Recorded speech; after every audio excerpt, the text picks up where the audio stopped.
இந்த மாதத்துக்கு கர்த்தர் ஒரு அருமையான வார்த்தையை தீர்க்க தரிசனமாய் கடந்த ஃபாஸ்டிங் பிரேயர்லேயே தந்து விட்டார். அதை தான் நாம் இன்னைக்கு கேட்க போகிறோம். வேதத்தை எடுத்துக்கொள்வோம். எசேக்கியேல் தீர்க்க தரிசன புஸ்தகம் 34வது அதிகாரம். எசேக்கியேல் 34வது அதிகாரத்தின் 29வது வசனத்தை வாசிக்கிறேன், கேளுங்கள். எசேக்கியேல் 34:29. நான் அவர்களுக்கு கீர்த்தி பொருந்திய ஒரு நாற்றை எழும்ப பண்ணுவேன்.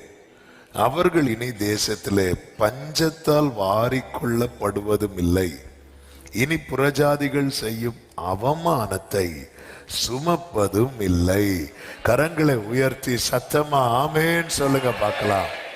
நான் அவர்களுக்கு கீர்த்தி பொருந்திய ஒரு நாற்றை எழும்ப பண்ணுவேன். I will raise up for them a plant of renown. கீர்த்தி பொருந்திய நாட்டு அவர்களுக்காக. ஆமென். அவர்களுக்காக நான் ஒரு நன்மையை எழும்ப பண்ணுவேன். அவர்களுக்காக நான் ஒரு நன்மையை எழும்ப பண்ணுவேன். எதற்காக அதை செய்கிறாரா? அவர்கள் இனி தேசத்திலே பஞ்சத்தால் வாரிக்கொள்ளப்படுவதும் இல்லை, இனி அவமானத்தை சுமப்பதும் இல்லை. அப்ப தேவ பிள்ளைங்க வாழ்க்கையில கர்த்தர் எதை விரும்புகிறார் தெரியுமா? ஆமே, தேவ பிள்ளைங்க வாழ்க்கையில எது இருக்கக்கூடாதுன்னு விரும்புறார் தெரியுமா?